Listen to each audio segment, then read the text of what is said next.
I've never been a fan of sports anime. In fact, I've never really been a fan of sports at all. Aside from being forced onto my high school's curling team, I avoided sports like the plague. Up until the release of Blue Lock, I hadn't even watched any sports anime or TV shows at all, and I had no interest in changing that. But after a friend practically begged me for 4 years straight, I finally cracked. You see, my friend's favorite anime is Haikyu, and he makes this known to anyone who will even pretend to listen to him. Anytime I even hinted at being bored, he would bring up Haikyuu. Finally, after 4 years of begging and pleading, he broke me. Plus, with the movie set to release in North America very soon, it was long overdue for me to watch this. I've never seen Haikyuu, so I'm going to watch all of it. Going into this, I was skeptical. I knew I generally had no interest in sports, but I always approach everything with as open of a mind as possible, and this isn't going to be any different. I'm going to put any bias that I may have aside and give this a fair shot. I mean, look, if you look at any section of the internet, there are certainly Haikyuu fans being incredibly ship-horny, and I want to find out why. Going into this, my general knowledge is that the show is about volleyball, and aside from my high school gym class, which was over 10 years ago, I don't even know how to play the sport. With that out of the way, it's time to dive in. I'm going to be watching the seasons in release order. If you haven't seen Haikyuu, this is obviously a pretty huge spoiler warning. I'm going to be discussing each season in relative detail, so be warned. I'm not going to be going over every little detail, but I will be recapping the seasons. And if you clicked on this video, what did you expect other than spoilers? Season 1 starts off right in the mix of things. Our main character, Shoyo Hinata, is introduced and is seen watching a professional volleyball game, where the little giant is starring. Hinata being short is incredibly inspired by his fellow Short King representation, and right from the start we see his love for volleyball flourish. It pretty immediately cuts to Hinata at his first volleyball tournament, where his team is composed of, well, a bunch of people who don't play volleyball. You see, Hinata really wanted to compete, and he needed a team, so he gaslit all of his friends into playing with him. I'm gonna be honest here, they are better friends than I've ever been, because I would have to miss way more than a single day of school to make a fool of myself on a volleyball court. Hinata's team is paired against another school with a player known as the King of the Court, or Tobio Kageyama. It's pretty obvious what happens in this game, but despite getting absolutely clowned on, Hinata looks his friends dead in the eyes and tells them something that I've heard a lot from my 0 and 10 mid laner in League of Legends games. No FF can win, which is a blatant lie, but I respect the attempt. After putting his heart and soul into it and still losing, he vows to get revenge on Kageyama and declares him his rival. This is set up to be one of the strongest rivalries in the series right from the get-go, and I cannot wait to see where it goes. Hinata moves on to high school, and right as he walks into the gym, he gets ready to meet his team, and well, look who the it is. The first few episodes focus on slowly building a bond between the characters, as well as introducing Karasuno's volleyball team. Hinata and Kageyama continue to butt heads, but as the team captain, Daiichi, forces them to play together, they begin to synergize and begin to actually kind of get along. We're introduced to other characters such as Tanaka Ryunosuke, and the two troublemakers are set to play alongside him in a practice match. Immediately, we see that Ryu is a bit headstrong, but an all-around good guy who wants to help those around him. We're also introduced to Yamaguchi and Tsukishima, the biggest shithead in this entire show. The entirety of the season, whenever Tsukishima talks, I want to go back to high school to shove him into a locker. He's a blocker that is incredibly talented despite not really having a desire to put much effort forth. In all honesty, if he grew up on Twitter, he would probably just be a doomer and would spend his days talking about how nothing matters at all. But luckily, he's just an anime character, so it's not my responsibility to bully him on the internet. During their practice, we see Kageyama and Hinata build up a crazy level of synergy, even developing their own combo attack. Eventually, we see the 3v3 practice game play out. At first, the boys are struggling, while Kageyama is having a hard time breaking out of his old habits, but they eventually sync up and take the game back thanks to their signature Quick Attack. I did not realize I was watching Pokemon. After winning the game and officially joining Karasuno's team, we start getting into the first actual volleyball game. Karasuno is set to play against Aoba Josai, a rival school on the condition that Kageyama is the setter for the entirety of the game. This is the first time we get to see a full team game play out, and is where I started to really get into the show. The game starts off by going fairly well, with Karasuno proving to be an effective opponent. And then, like any good anime, we're met with a crazy plot twist. It is revealed that Aoba Josai was not actually using their real setter. No, in the name of anime bullshit, their setter is actually Kageyama's old teammate, Toru Oikawa. And look, this pretentious little shit is kind of the GOAT. Oikawa steps in, and despite it being relatively late into the game, he pretty much single-handedly drags his team back into it. Despite this, after some back and forth, Karasuno does close out the game though. Even though they won, everyone kind of realizes that they would have lost if Aoba Josai played with their full team from the get-go. It's hard to feel bad about winning a game, but somehow they managed to do just that. And they even made me feel bad, which I did not really want to do. There was something about the defeat that even I felt from watching the episode, and it really hooked me into the show. Up until now, we were led to believe that Hinata and Kageyama are practically unbeatable together. No one can measure up to them, and in a swift instance, we're introduced to a player of an entirely different caliber. Karasuno needs to evolve to compete, so they head back and start picking up new players, just like Ash when he caught new Pokemon before the Elite Four. We meet Noya, who is the Libero, which essentially means the short, fast man who catches balls. I think I met a few Liberos at university parties back in my day. Sorry. Noya will only join the team if they get their ace, Asahi Azumane, back. He originally stepped down because he felt like he didn't deserve the position, so they got him to come back for a practice game to, gas him up a little bit.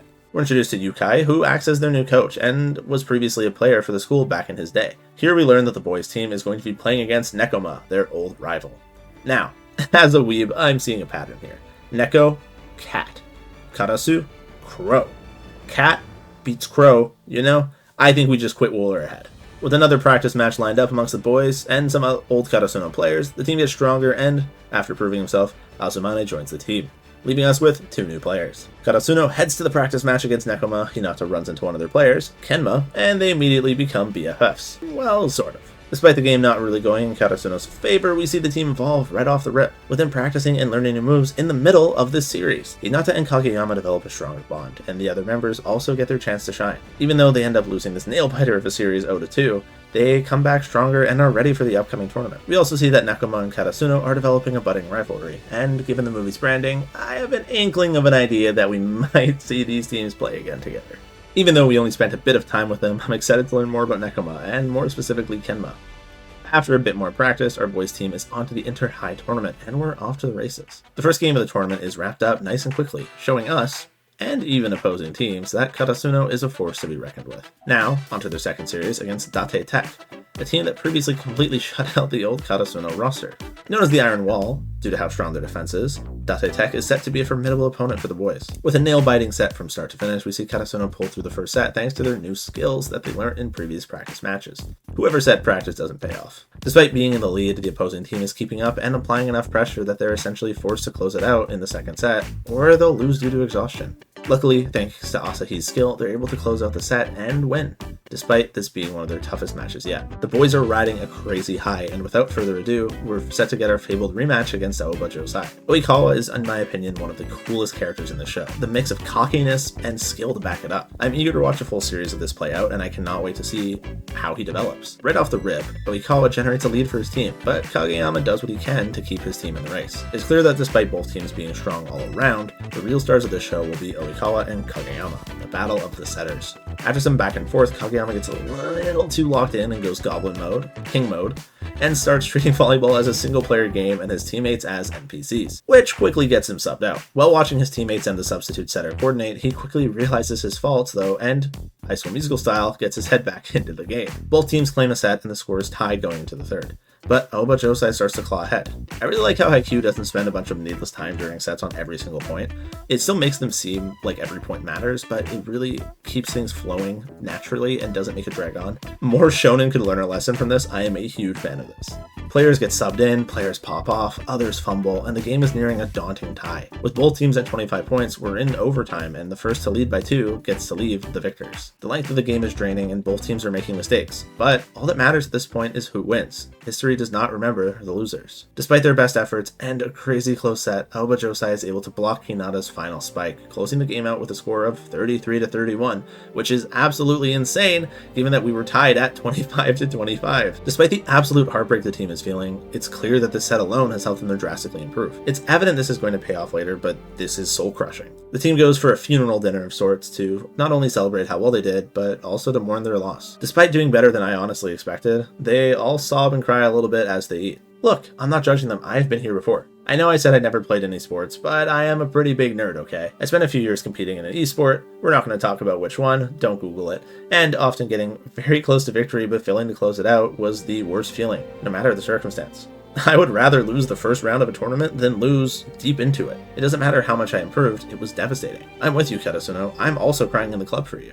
After the dinner, we get a glimpse of what's to come, and we find out that Aoba Josai actually lost in the finals to Shira Torizawa, the best team in the region.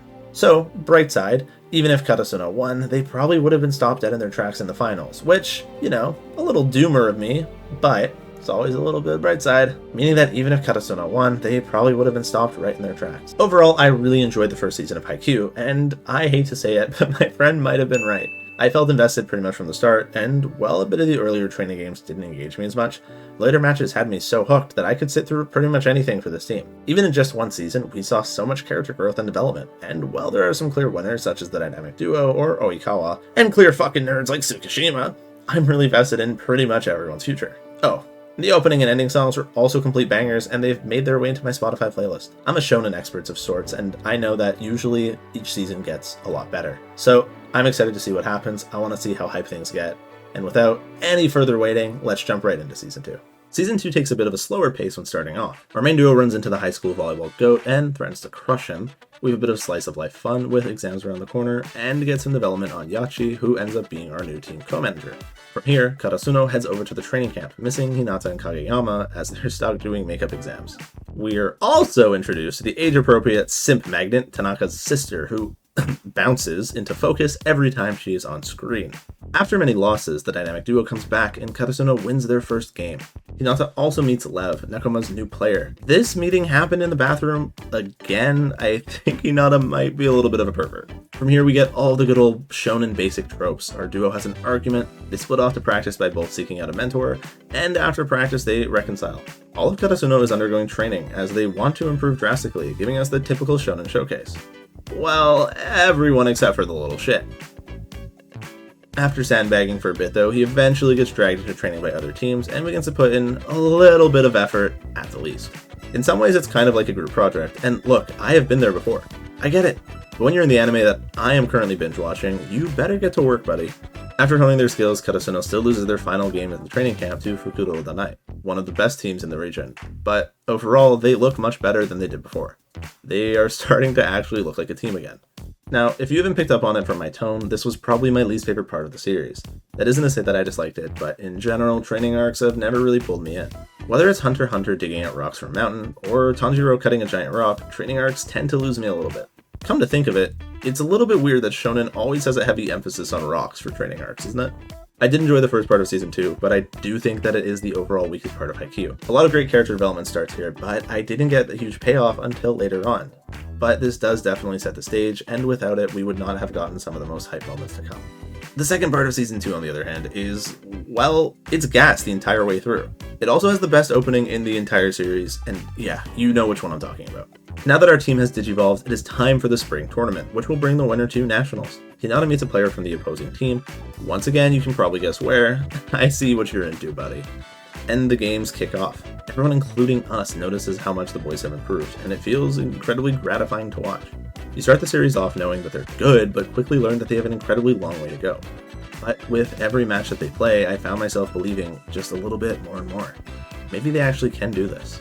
Karasuno wins their first game, and they move on to the next round, where they'll face off against a team with someone who is 201 centimeters tall, or for the people like me who speak in real numbers, almost 6'6". This is a daunting mountain for Hinata to climb, but once again, they prove everyone wrong and win thanks to a crazy block from Hinata. This short boy has got hops. The first two games of this tournament were relatively fast and inconsequential, but hype nonetheless. The team gets a little bit of practice and reflection in before their next series, with even Tsukishima getting help from his brother. The next ones take place over a few more episodes, but at this point I was incredibly hooked and I could not stop watching. Karasuno wins the next game, but this time things were much more chaotic thanks to their opponent's playstyle. Somehow making their way through the gauntlet, they are set to play their next opponent, Wakutani South, a team fielding another short king. The game proceeds as normal until Daiichi does an oopsie and wipes out, going unconscious, thus leaving him to be rendered unable to play.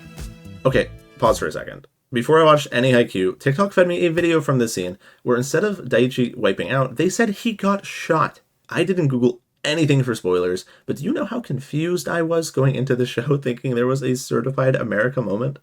I thought this was an anime about volleyball. I was so confused. Real talk, I am glad he didn't get shot. I'm glad it is just a minor concussion, but let's get back to it. The game continues, Karasuno subs in new players, and thanks to the power of anime, they prove that they don't really need their captain to win, or something along those lines. At the same time, Date Tech is playing Aoba Josai in a nail-biter, but the GOAT, Oikawa, closes out the game, leaving them to be Karasuno's next opponent.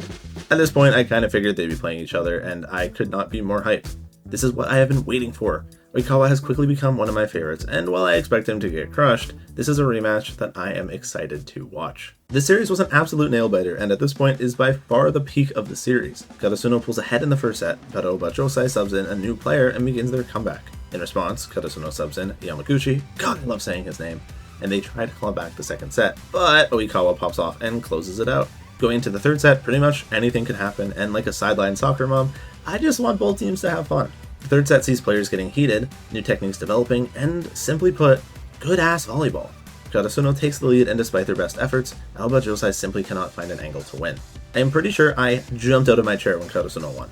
I try not to look at the episode count when I'm watching shows, but going into this I realized we were really close to the end of the season, so I kind of assumed Karasuno was just going to lose again. If that happened, there might have actually been an America moment from Kageyama. After some reflection and celebration, we have Karasuno set to take the finals against none other than the volleyball goat that they ran into in the first episode of the season. Now if that isn't some anime bullshit, I don't know what is. Season 3 is set up to be absolutely insane, and wait. Season 3? You're telling me that there was a break between this game and the tournament's resolution?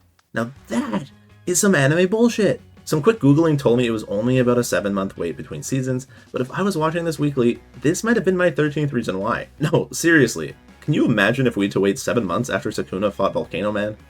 Or what if there was a break between rounds of the Chunin exams? Or, even worse, what if there was a couple-month break after Gon climbed the tree and spoke with his father?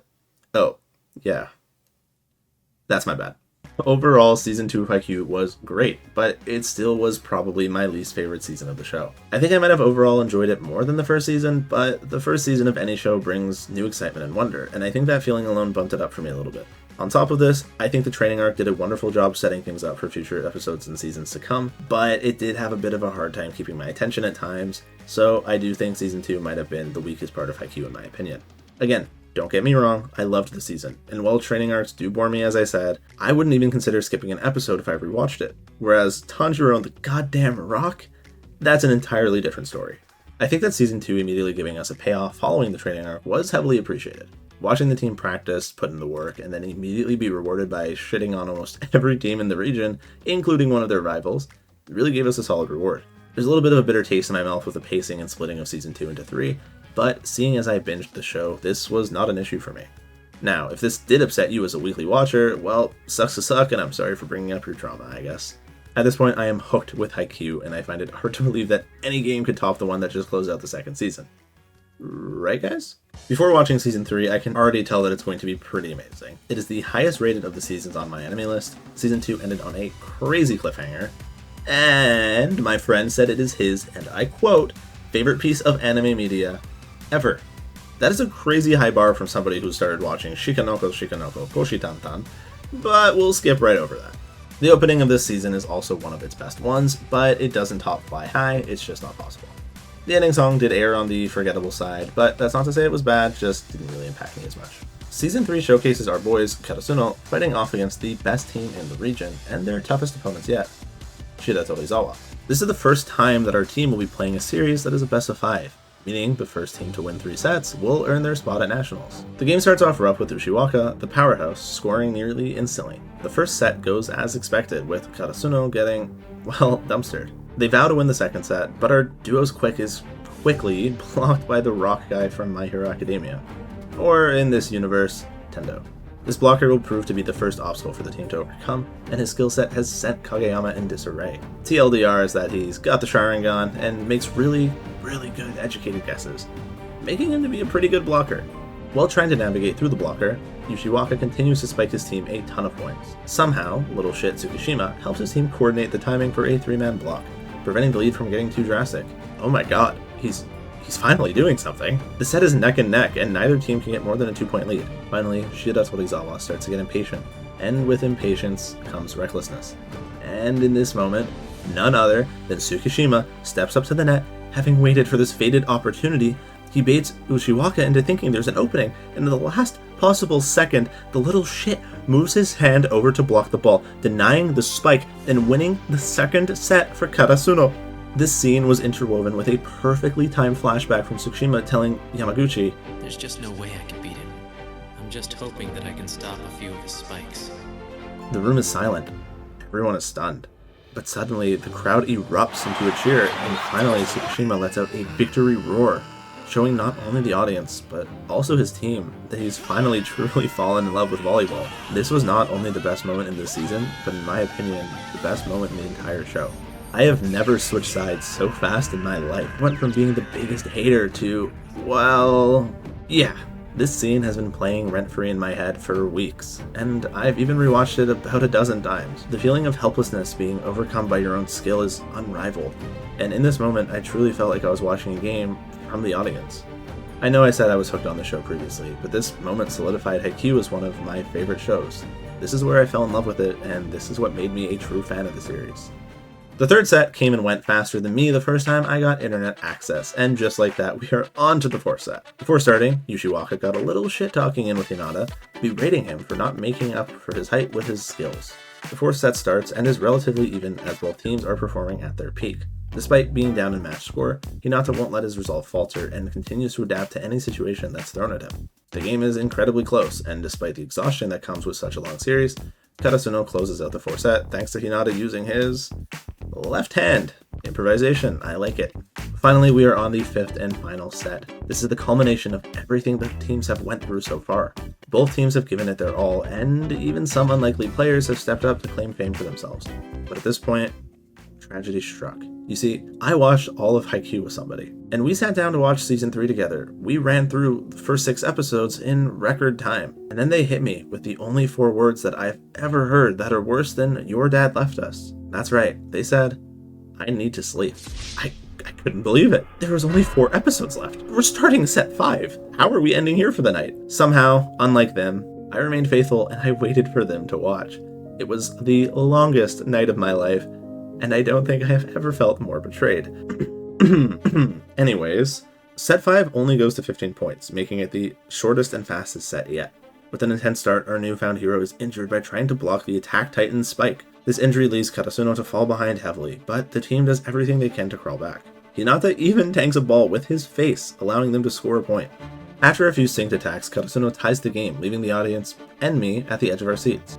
Right as the game nearly slips out of the team's hand, the man with the injured hand makes his reappearance. The game bounces back and forth, and finally we see one of the most intense and nail-biting rallies of the entire show. For what seems like an eternity, the ball flies through the air with both teams doing anything they can to keep it from touching the floor. Finally, in one of the most satisfying conclusions in anime, Hinata awakens his third eye, and he can see the path to victory so clearly. With one final spike, he aims to close out the game, and despite a player on the other team receiving the ball, it falls short and hits the ground. Finally, it's over. Karasuno has qualified for nationals, and here I am in my room alone, cheering like a 14-year-old girl at a Taylor Swift concert. The season wraps up with celebrations and a look forward.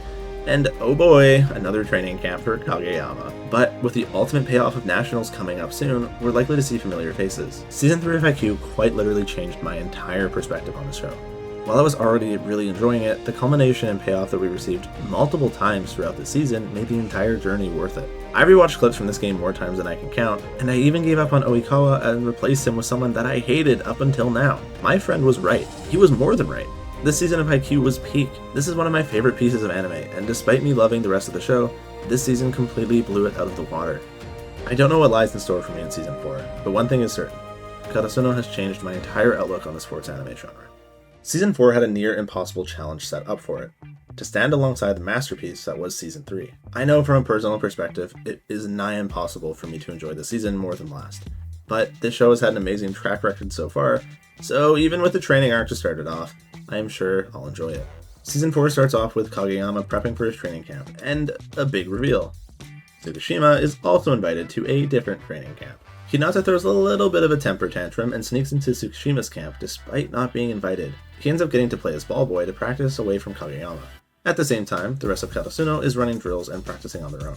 The training camps go as expected, showcasing the players evolving even further, and Hinata, despite being pushed around as the ball boy, using the time to improve at receiving. At Kageyama's camp, we get to see a few more people who will pop up later at Nationals. After the camps resolve, Karasuno gets a practice game in with Date Tech, and finally, we are off to Nationals. Immediately as the team arrives in Tokyo, we are met with familiar faces, such as Nekoma, and other teams that we've seen before. Both tension and excitement are at an all-time high, and after a bit of slice-of-life roleplay, we are off to the races. The first game shows Karasuno struggling to adapt to both the setting and their newfound skills, but after some back and forth, they break through the learning pains and move on to the second round.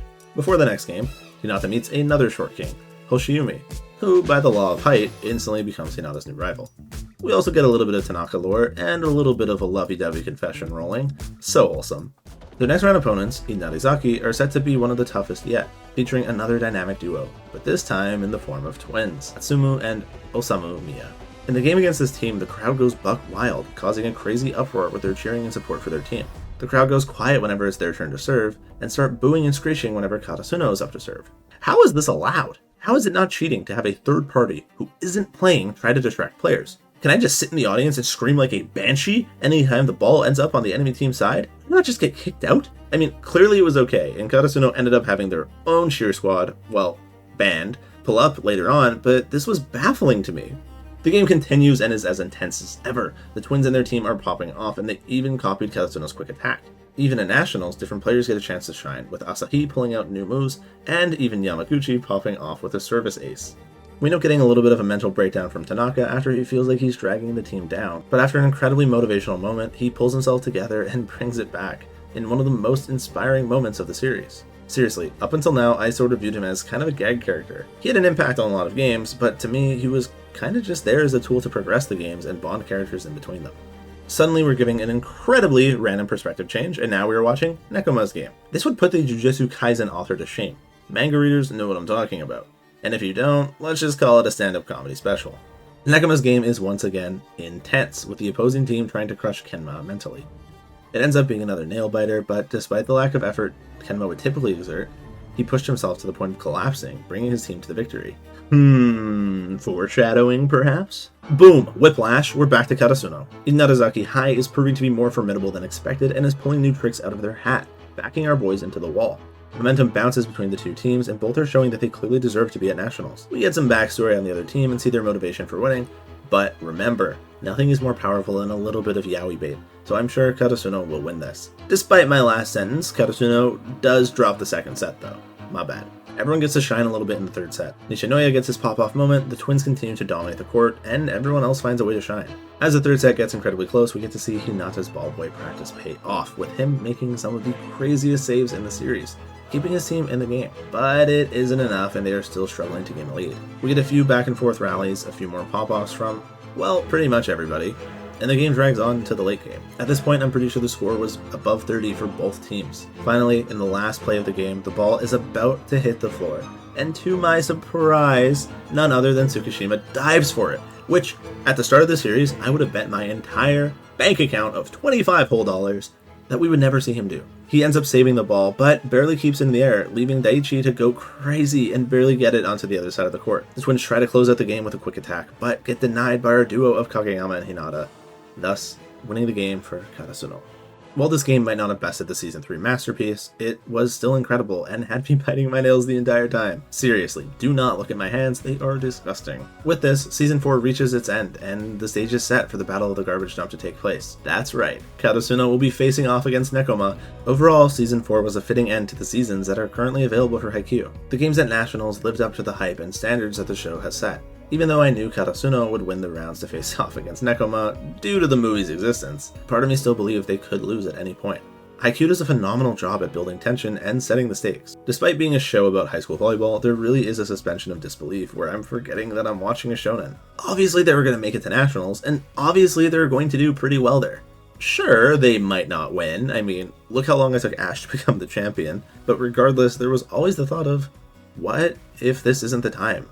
What if they lose here? Haikyuu has had me more hyped and engaged than most anime that I've seen recently, and has consistently been incredible. It's very clear why fans of the show are so diehard about it. But there's still one more thing to discuss, and that is the movie. I've gone to the theater to watch a lot of anime movies. From Makoto Shinkai movies to Jujutsu Kaisen 0, I have seen a lot of them. This is not my first time around the block. I am a firm believer that Mugen Train completely trolled the anime industry by making so much money that every show is going to get a movie now. And I am not just saying this as a Chainsaw Man fan who is eagerly waiting for the next part of the series. Regardless, anime movies tend to have a higher budget and as such end up being pretty good. Well, most of the time, at least. I ended up catching the Haikyuu movie towards the tail end of its run. meaning most of the diehard fans had already seen it. I bought my movie tickets the morning of the showing, about 8 or so hours before seeing it. At this time, my friend and I were the only people who bought tickets. Now, when I say that when we got to the theater that every seat was taken, well, I'm lying, because there was 2 or 3 seats open. Regardless, for any film to be packed at one of its last showings is a testament to not only the quality of the show, but also the dedication of the fan base. I took a friend with me to see this movie, and he had never seen Haikyu. And aside from me dragging him kicking and screaming to see Weathering with You, he practically hasn't seen an anime since Sword Art Online. For some reason, he was willing to go though, so screw it, let's play volleyball. The Garbage Dump Battle movie was, in all honesty, phenomenal. The pure quality, the cinematography, and the passion that leaked from this movie was stunning. I've spoken highly about the animation and sound design before in this video, but the movies was on another level. Maybe it was the theater experience, or maybe I'm coping, or maybe the budget bump really did help. But either way, it was insane. The movie took an interesting narrative turn, and while it did focus on both teams, it leaned more from Nekoma's perspective. In fact, leaving the movie, my friend thought Kenma was the show's main character. I thought this was an incredibly brave choice, but also an incredibly great decision. You see, we've gotten background development on pretty much every character on both teams at this point, but obviously, we spent most of the time with Karasuno. Nekoma has been painted as the rivals this entire time, so by leaning towards them as the focal point, we have to see things from a different point of view. I found myself rooting for Nekoma at most points of this game. The series wasn't nearly as intense as some of the other games, such as the one in Season 3 or the last of Season 4, but it still was incredibly hype. That is to say that there were some moments in the game that did feel a bit rushed, and I think the movie could have done with an extra 20 to 30 minutes of screen time. Some of the points felt glossed over, but make no mistake, the ones that they did focus on, they poured their absolute heart into. In fact, the last point of the game might be my second favorite moment from the series, right behind little shit becoming my goat. During the series, we see Kenma ignite a spark in his eyes and develop a love and passion for volleyball, much like Tsukushima did in Season 3. It's clear that playing against Hinata in a game where the losing team stands to lose, well, everything, lit a fire in Kenma, and he had more fun than he's ever had before playing volleyball. While Haikyuu focuses on a lot of different perspectives, it's clear that Hinata and Kageyama were the intended main characters of the series. But Hinata also shines as a supporting character. Right from the first episode, we see him inspire his friends, who've literally never really played volleyball before, getting them to continue trying their best in a situation where they never will come back from. We see Hinata inspire people many times throughout the series, with Kageyama converting his playstyle to match Hinata's, Tsukushima deeming himself as less talented than Hinata, but still using that to push himself further and further. And then finally, in this game against Nekoama, it's no different. Hinata's pure passion for the sport, his love for volleyball, brought out something in Kenma that no one else could do. In fact, after the final heart-crushing point is scored, Kenma gets ready for the next serve, only to be told, hey man, the game's over, it's done. Kenma didn't want it to end, and neither did I. I could have watched 10 more sets. You could have made me watch another training arc in between, and I would not have complained. Overall, I think the Haikyuu movie would have benefited from a longer runtime, as I said, but I think I can safely put it as my second favorite piece of Haikyuu related content. I can't believe that I put off watching Haikyuu for so long, but in some ways, I'm kind of glad that I did. Being able to experience this masterclass of a show in one swift binge made the experience that much greater for me. Hinata even inspired me, and left me with a desire to compete again. But card games suck, so I'm going to stick to writing anime video essays. On that note, I loved working on this video and want to make many more like it. Let me know in the comments what shows you think I should binge next. Haikyuu left a permanent mark on my heart, and if this video had 1% of the same impact on you, then I'll call it a win.